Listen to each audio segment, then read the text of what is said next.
C'est le débat de ce Smart Impact. Je vous présente mes invités. Vincent Cottard, bonjour. Vous êtes Bonjour. le président de Neres. Et avec nous en Skype également Thierry Moreau-Desfarges, qui est le président de Cyclamed. Bonjour à vous aussi. Vous lancez ensemble une opération d'information de prévention sur le tri des médicaments. On va évidemment y venir longuement. Mais d'abord, Neres, organisation professionnelle, vous représentez des laboratoires pharmaceutiques. Quel type de labo pour quelle classe de médicaments ? Alors écoutez, de façon très synthétique, c'est l'association qui regroupe les laboratoires pharmaceutiques qui vendent des produits de soins santé de premier recours. Mal de gorge, douleur, problèmes digestifs, besoin de sommeil, stress. Et donc des produits qui sont soit des médicaments, soit des compléments alimentaires ou des dispositifs médicaux. Et on représente 80% du marché. Laboratoires, des grands laboratoires internationaux, GSK, Johnson & Johnson, des Français, Sanofi, toutes les tailles, Urgo, Ipsen. Donc vraiment une diversité de nos adhérents. Ok. Même question, Thierry Moreau-Desfarges. Cyclamed, c'est un éco-organisme, c'est ça ?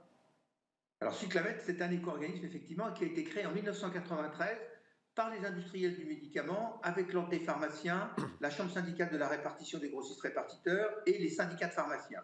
L'idée, c'est qu'on considérait à l'époque que le médicament n'était pas un produit comme les autres et qu'il fallait effectivement d'ores et déjà penser à un recyclage, entre guillemets, de ces médicaments non utilisés. Et donc, dès 1993, cet éco-organisme a été créé. Ça a été finalement le deuxième éco-organisme créé à l'époque, puisqu'il y a eu à l'époque Éco-emballage, qui maintenant s'appelle Citeo. Est-ce que, Thierry Moreau-Desfarges, 93, donc ça fait bientôt 30 ans, c'était totalement en dehors des radars, l'idée de trier ces médicaments, ou il y avait quand même du bon sens et quelques habitudes qui avaient été prises par les Français ? Alors, avant 93, il y avait effectivement quelques habitudes, mais comme il n'y avait pas de circuit organisé, on ne savait pas ce que devenaient les médicaments. Dès 93, donc on a décidé d'avoir un circuit qui soit un circuit pharmaceutique, puisque ce sont les grossistes répartiteurs qui livrent les médicaments, qui vont récupérer les médicaments non utilisés, et d'avoir donc un circuit totalement sécurisé.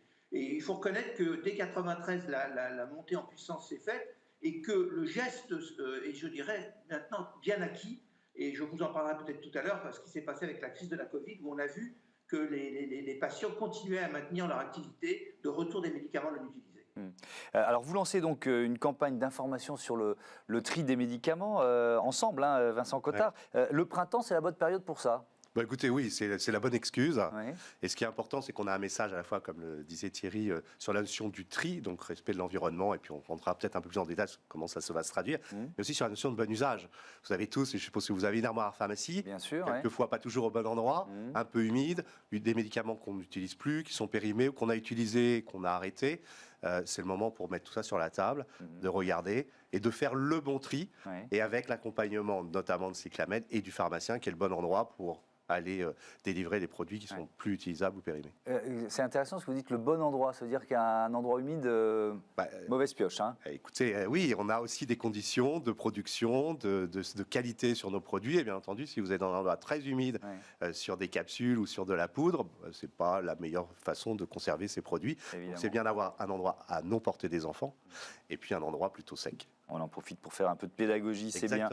Quelques chiffres sur le tri des médicaments en France. En 2020, près de 10 000 tonnes, 9 953 tonnes de médicaments non utilisés ont été collectés grâce aux ménages français via les pharmacies ou les grossistes répartiteurs avant leur valorisation énergétique. On en parlera de la valorisation énergétique.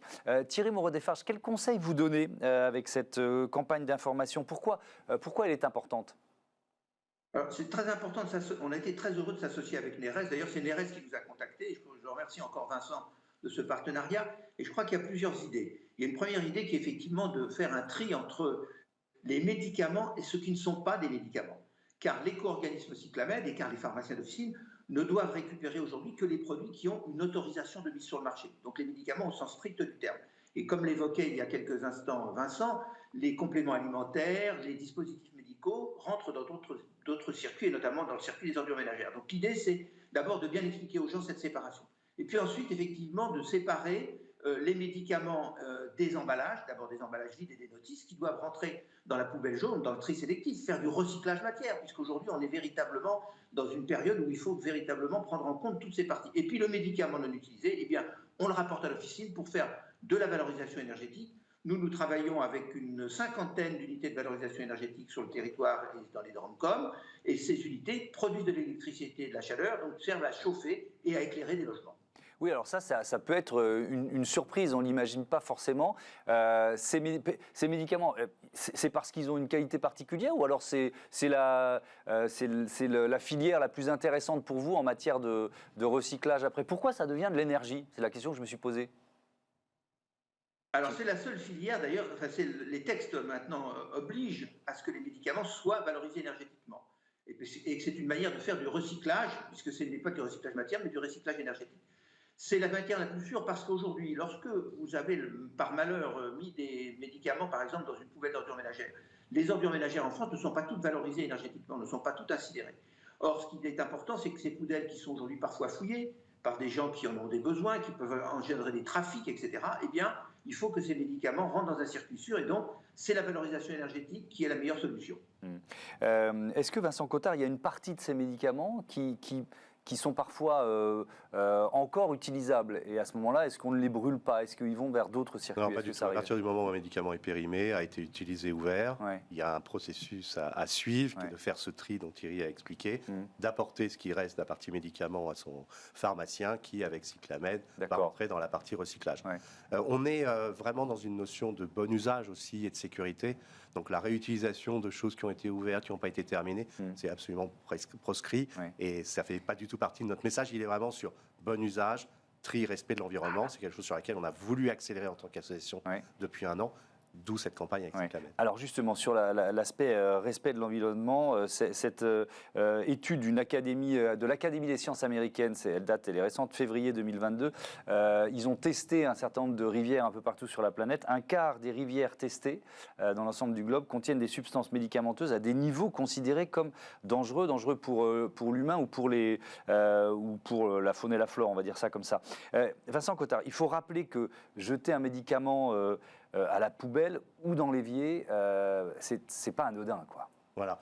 Et je vois les chiffres que vous pouvez mettre en avant.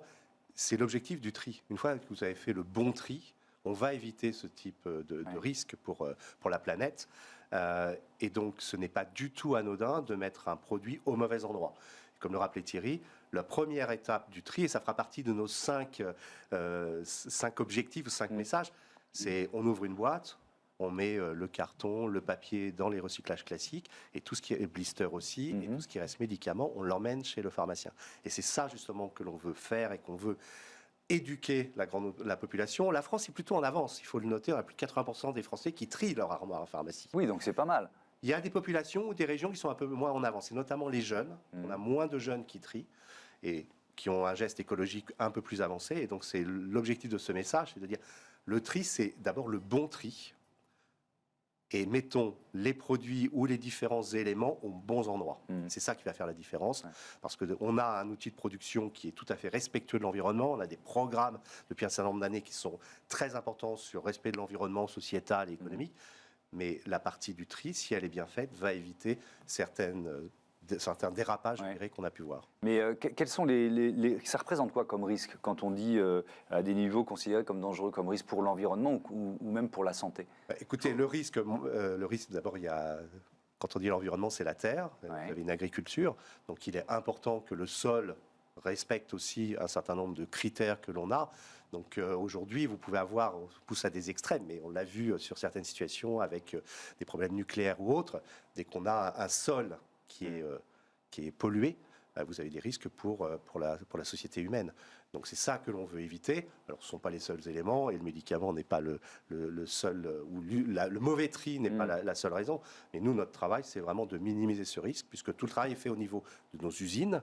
Donc maintenant, on veut le faire au niveau du grand public, pour être sûr jusqu'au bout de la chaîne du médicament, on ait une bonne utilisation et un bon tri du produit. Thierry Moreau-Desfarges, vous parliez de la crise Covid. Qu'est-ce qui s'est passé pendant les confinements ou autour de ces périodes en matière de tri des médicaments?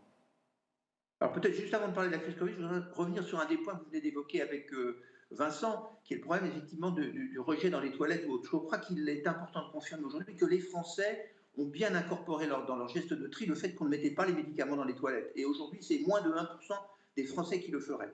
Et puis le deuxième point important à rappeler, c'est que si les nappes phréatiques aujourd'hui sont souillées et si les stations d'épuration sont souillées, c'est d'abord et essentiellement lié simplement à une chose, c'est que les médicaments, nous les rejetons quand nous les avons pris. Et donc c'est par le fait de nos rejets, que ce soit par les urines ou par les fesses, que l'on peut retrouver des médicaments dans la nature, donc, ou dans les stations d'épuration. Donc ce n'est pas un geste de pollution lié à un mauvais geste des citoyens, c'est plutôt effectivement lié à un acte naturel qui pour le moment mérite des travaux de développement de nouvelles molécules qui pourraient être biodégradables plus facilement. Oui. Alors pour revenir sur la crise de la Covid, une chose importante, quand en mars, avril, mai 2020, nous avons vu que les pharmaciens étaient absolument débordés par la crise de la Covid, ils n'avaient pas de masque, ils n'avaient pas de gel, ils avaient des patients qui arrivaient dans leur pharmacie, ils étaient complètement submergés. Nous avons pris, nous, la décision d'envoyer un message de ne pas rapporter les médicaments non utilisés dans les officines. Et on a demandé donc aux patients de garder ces médicaments. La récolte a chuté de 50%. Et au mois de juin, nous avons demandé aux gens de rapporter les médicaments quand le confinement était terminé. Eh bien, nous sommes remontés au niveau habituel. Donc, on voit bien qu'il y a un geste qui est acquis, Vincent a raison, c'est toujours intéressant de faire des campagnes à des périodes déterminées, mais on voit que le geste, c'est assez régulier. Et que finalement, les patients rapportent leurs médicaments tout au long de l'année, avec des petits pics, effectivement, au moment de la rentrée scolaire, au moment du 1er janvier, au moment du printemps, comme vient de l'évoquer Vincent. Mais globalement, les patients rapportent régulièrement leurs médicaments et je tiens à les féliciter et je tiens à féliciter les pharmaciens pour le travail qu'ils font. Merci Thierry Moreau-Desfarges. Vous vouliez rajouter quelque chose? Oui, peut-être deux points. Le premier, il y a pas mal de groupes de travail qui sont mis en place justement pour éviter d'avoir des molécules avec des risques comme ceux évoqués par Thierry, notamment tout un groupe de travail avec des industriels et les pouvoirs publics sur le développement de molécules contre la résistance microbienne aux antibiotiques. Donc il y a un travail aussi qui continue au niveau de l'industrie. Donc le tri est un élément, mais il y a d'autres choses qui sont faites. Peut-être de rajouter le point, la période de la Covid a montré aussi le rôle du pharmacien. Proximité, 22 000 officines, et le dialogue avec le pharmacien. Les premiers symptômes, le patient, le grand public allait chez le médecin. Aujourd'hui, plutôt tendance à aller chez le pharmacien parce que l'image et aussi les activités du pharmacien ont changé. Et cette notion de tri et de l'étape chez le pharmacien et aussi la possibilité d'ouvrir le dialogue avec le pharmacien sur est-ce que j'ai fait les bonnes choses, je vous ai apporté les bons produits et autres. Et on a aujourd'hui un univers de l'officine qui est encore plus ouvert et plus accessible au grand public. Merci à tous les deux encore une fois d'avoir participé à ce débat. C'est l'heure de Smart Ideas, on parle tourisme.